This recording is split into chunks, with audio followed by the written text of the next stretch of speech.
Hello दोस्तों, स्वागत है आप लोगों का हमारी एक नई वीडियो में। आज की वीडियो में हम डॉक्टर एपीजे अब्दुल कलाम का जीवन परिचय जानेंगे। डॉक्टर एपीजे अब्दुल कलाम का जन्म 15 अक्टूबर 1931 को तमिलनाडु के रामेश्वरम में एक मुस्लिम परिवार में हुआ था। उनके पिता जैनुलबुद्दीन एक जहाज मालिक थे, जबकि उनकी मां आशयम्मा एक गृहिणी थी। कलाम के 4 बड़े भाई बहन थे।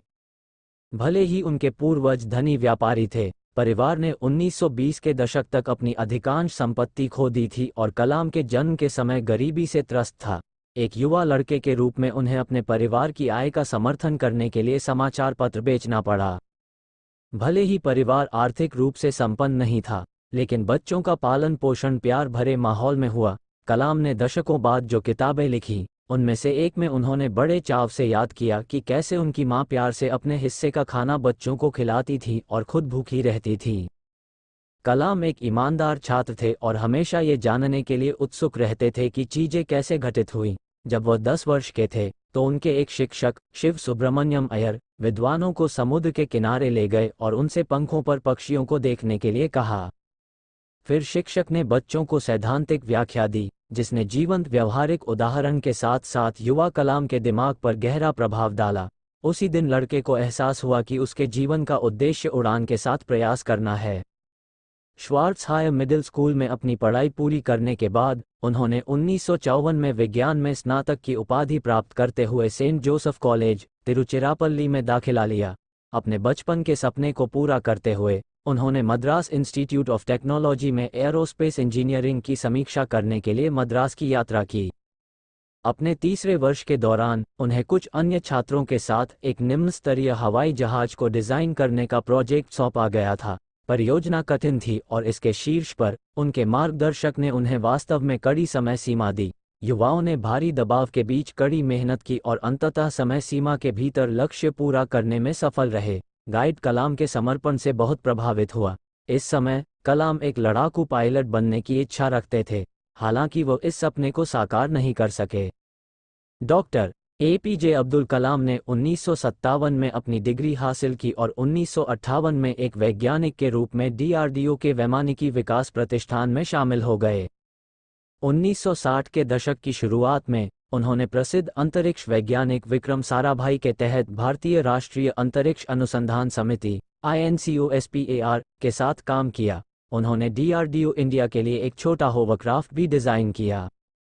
डॉक्टर कलाम ने हैम्पटन में नासा के लैंगली सेंटर का दौरा किया। उन्होंने वर्जीनिया का भी दौरा किया है। 1963-64 में ग्रीनवेड, मैरीलैंड में गोडार्ड स्पेस फ्लाइट सेंटर और वॉलॉप्स फ्लाइट सुविधा।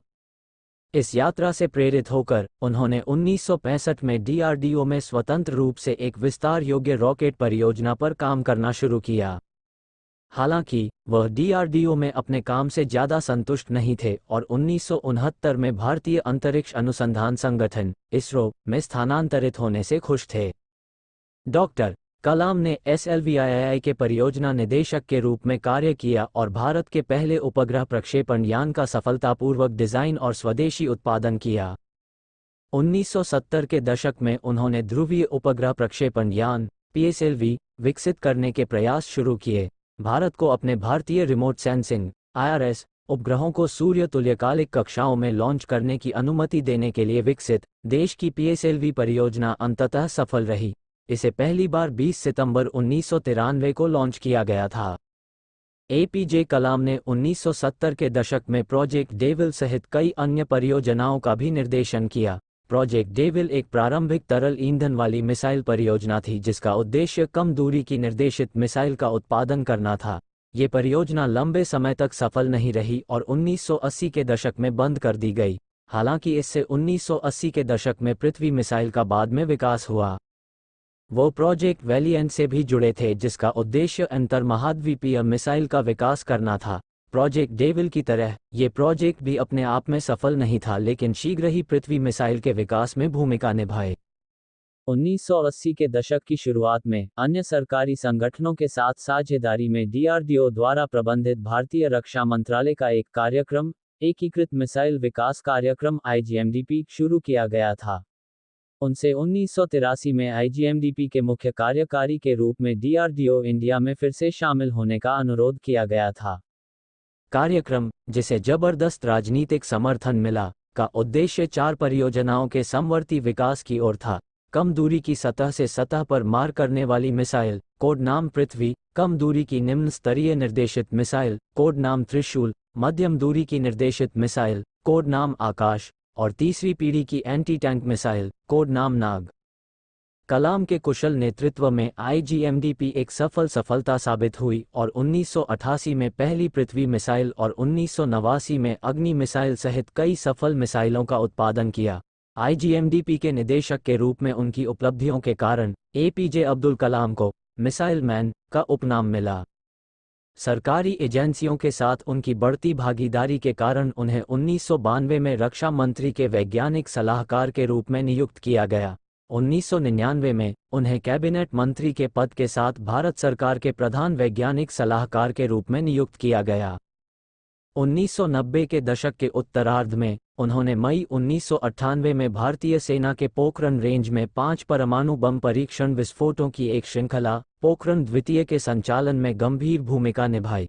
उन परीक्षणों की सफलता के बाद जिन्होंने कलाम को राष्ट्रीय स्तर पर पहुंचा दिया, नायक तत्कालीन प्रधानमंत्री अटल बिहारी वाजपेयी ने भारत को पूर्ण परमाणु राष्ट्र घोषित किया।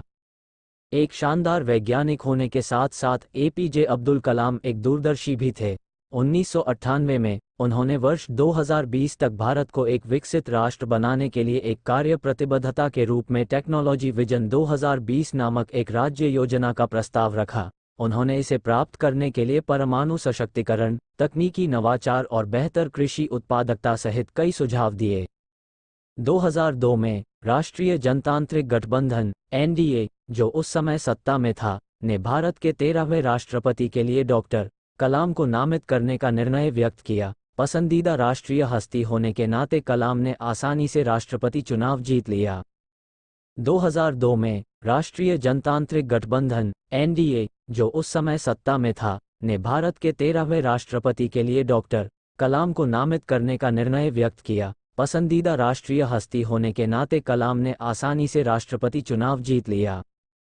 एक शानदार वैज्ञानिक होने के साथ साथ APJ अब्दुल कलाम एक दूरदर्शी भी थे। 1998 में उन्होंने वर्ष 2020 तक भारत को एक विकसित राष्ट्र बनाने के लिए एक कार्य प्रतिबद्धता के रूप में टेक्नोलॉजी विजन 2020 नामक एक राज्य योजना का प्रस्ताव रखा। उन्होंने इसे प्राप्त करने के लिए परमाणु सशक्तिकरण, तकनीकी नवाचार और बेहतर कृषि उत्पादकता सहित कई सुझाव दिए। वह प्रोजेक्ट वैलिएंट से भी जुड़े थे, जिसका उद्देश्य अंतर्महाद्वीपीय मिसाइल का विकास करना था। प्रोजेक्ट डेविल की तरह ये प्रोजेक्ट भी अपने आप में सफल नहीं था, लेकिन शीघ्र ही पृथ्वी मिसाइल के विकास में भूमिका निभाई।